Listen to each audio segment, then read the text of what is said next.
Secara perdata sebenarnya kasus ini udah ingkrah yang dia laporkan kita ke perdata waktu itu. Udah ingkrah dari gugatan, banding, kasasi, ya, bahwa itu udah dimenangkan oleh kita semua. Dan dia wajib untuk membayar senilai berapa? 5.500 sekian juta. Nah, itu tinggal akan dilakukan langkah eksekusi. Persoalan kemampuan, ini kan ada sebuah kewajiban. Ya kan? Persoalan bawa kerugian, ya saya jauh lebih punya kerugian jauh lebih besar. Ya kan? Saya pikir ya dia cukup punya kemampuan lah, ya. Belum bepergian kemana-mana, mungkin penampilan itu ini seorang notaris, ya. Nah, jadi buat saya bahwa hukum ini kan harus dipatuhi.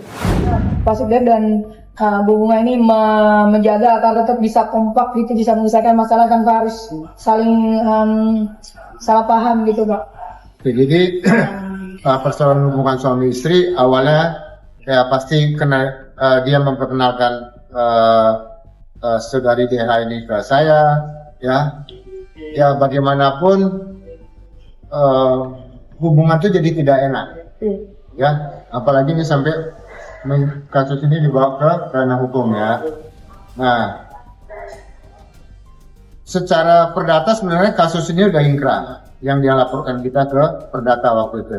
Udah ingkrah dari gugatan, banding, kasasi, ya, bahwa itu udah dimenangkan oleh kita semua. Dan dia wajib untuk membayar senilai berapa? 5.500 sekian juta. Nah, itu tinggal akan dilakukan langkah eksekusi. Ya. Nah, untuk kelanjutan persoalan nanti pidananya, ini kami serahkan ke pihak yang terkait di sini. Oh, berarti untuk perdatanya udah ini ya, Pak ya? Tinggal eksekusi ganti begitu ya? Iya, yang perdatanya sudah ingkrah, ya itu semua sampai ke kasasi udah ingkrah semuanya. Nah, cuman kan yang dipidana kan ini kasusnya berbeda dengan yang di perdata, ya. Betul. Nah, ini tinggal kita serahkan nanti sama pihak Mabes, ya, Biro Wasidik, ya, untuk bisa mendalamin ini, ya kita berharap bisa dilihat secara objektif lah di sini, ya.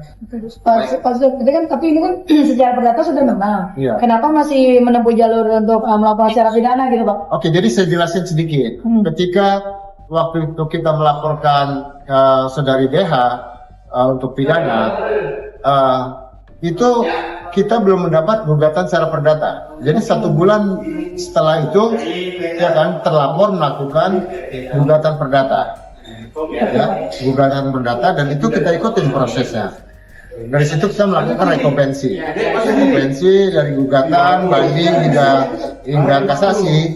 Nah, itu semuanya kita menang. Sudah sangat jelas. Sekarang tinggal kita lakukan eksekusi, sama kita lihat, ya.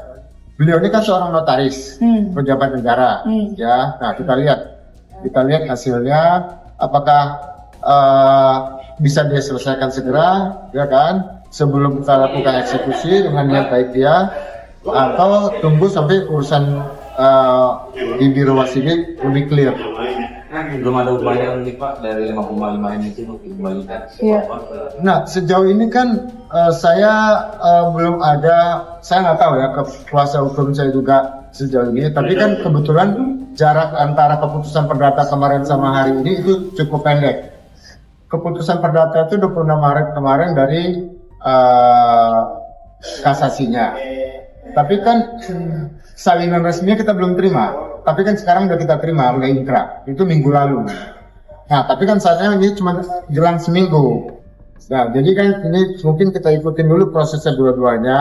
Perdata kan udah selesai. Nah, sekarang tinggal kita lihatin perkembangan untuk pidananya. Karena kita tidak merasa puas sama sekali dari proses penyidikan yang dilakukan kemarin di Krimsus Polda Metro Jaya. Kemampuan terlapor mungkin mengembalikan kerugian. Nah, persoalan saya adalah persoalan kemampuan. Ini kan ada sebuah kewajiban, ya kan? Persoalan bawa kerugian, ya saya jauh lebih punya kerugian jauh lebih besar, ya kan? Saya pikir ya dia cukup punya kemampuan lah, ya. Belum bepergian kemana-mana, mungkin penampilan itu ini seorang notaris, ya. Nah, jadi buat saya bahwa hukum ini kan harus dipatuhi. ya keputusan dari pengadilan itu harus dijalankan. Oke. Untuk yang pidana, untuk info aja sih Pak, itu berarti dijerat pasal apa sih Pak kalau sebagai info aja? Jadi laporan Pak Subdit ini terhadap dugaan tindak pidana penipuan dan atau penggelapan. Oh baik. Oke. Oke, terima kasih Pak Subdit. Oke. Pas mendapatkan kabar angin enak, kabar baik itu waktu pas di sana itu bersama Ibu Bunga. Dan Oke. lanjutannya malah Baik, yang kemarin kita pertemuan pertama yang di depan Propam Mabes Polri, kita disambut baik. Propam itu menjanjikan bahwasannya penanganan dugaan pelanggaran etik. Jadi selain daripada kita memohon gelar perkara khusus, kita juga sudah melaporkan penyidik. Penyidiknya ini kita laporkan dengan dugaan tidak profesional menangani perkara ini. Gitu. Jadi terhadap yang pertemuan kita kemarin dengan rekan-rekan media itu berkaitan dengan etiknya dan saat ini masih berproses. Nanti kita juga memohon kepada rekan-rekan media untuk membantu follow up terhadap laporan etik ini tersebut. Bang, menanggapi terkait pihak terlapor ini kan keberatan untuk kasusnya dibuka lagi, apalagi dari kepolisian juga mungkin sempat dihentikan Bang. Nah itu gimana Bang? Nah baik, jadi sebenarnya kalau cerita keberatan, kita juga jauh keberatan. Kerugian kita dalam hal ini 2 miliar lebih. Bahkan kalau dicerita yang dirugikan di sini 2 tahun lebih fokusnya Pak Subdit ini terganggu. Bahkan dalam rumah tangga bisa dibilang menjadi perdebatan ini. Karena mengingat Devi ini kan kawannya Bunga awalnya. Makanya Pak Subdit ini menjadi yakin untuk berinvestasi gitu. Jadi kalau cerita yang dirugikan, kami sangat dirugikan dan kita bisa lihat dari fakta-fakta hukum saja. Silahkan nanti peserta gelar lah yang menyimpulkan. Kami sudah memaparkan semuanya. Ya harapan kami sesuai dengan yang kami paparkan tadi agar bisa dibuka kembali lah. Berarti belum ada status tersangka apa gimana Bang? Kasus di dalam laporan ini Bang? Terhadap laporan ini Bang, dia ini masih proses penyelidikan. Dalam proses penyelidikan saja, yang notabene-nya penyidik harus menyelidiki secara rinci adanya dugaan tidak pidana ini sudah dihentikan penyidik. Belum maksimal penyelidikan sudah dihentikan penyidik.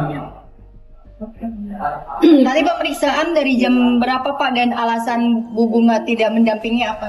Oke, jadi gini, kehadiran Bunga tidak hadir karena dia membawa putra saya yang kecil untuk berobat ke Kuala Lumpur. Oke, tapi gelar perkara itu kita mulai dari jam 10 tadi. Bang, hasilnya dari gelar perkara khusus apakah udah dipastikan dibuka kembali atau masih diproses Bang? Oke. Kalau terkait mekanisme gelar perkara khusus ini ada 2 sesi. Yang pertama tadi kita didengar selaku kita yang memohon gelar perkara khusus. Ada juga tadi pihak dari kuasa hukum terlapornya sayang sekali tidak hadir. Setelah didengar itu ditampung semuanya, inilah lanjut nanti setelah makan siang lanjut sesi kedua antara Biro Wasidik dengan penyidik yang menangani. Gak sempat baca? Dengerin aja. Klik icon text to speech, gak pakai ribet di okezone.com.